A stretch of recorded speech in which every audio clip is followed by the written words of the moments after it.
हाय रिंकी आपण मानक आज तो सोमवार आपण मानक तो आउ कि आज रेसिपी देखे पार्लिनी। तो आज मु बनईची भात आउ भेंडी भजा आउ ये हूँ लंका आचार आउ ये हूँ पानी कखारू डालमा। तो चलो आम टेस्ट करवा केमती लगुच।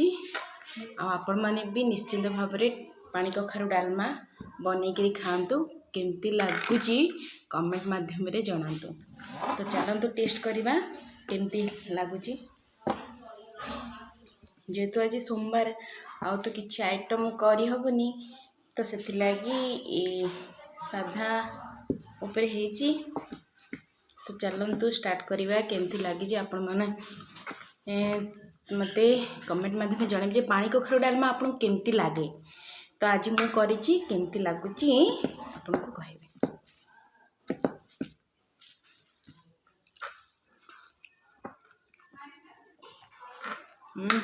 मते तो पानी कखारू डालमा बहुत बढ़िया लगे। आपन को भल लगे कि नहीं मते कमेंट माध्यम रे जणाइबे। बढ़िया हेची टेस्ट लागुची आउ टिके राग लागुची किंतु बहुत बढ़िया हेची। आपण माने करिक निश्चय टेस्ट करिवे ट्राए करिवे करिया पई। आ विशेष कर लंका आचार ये तो मोर सबुठार बेस्ट।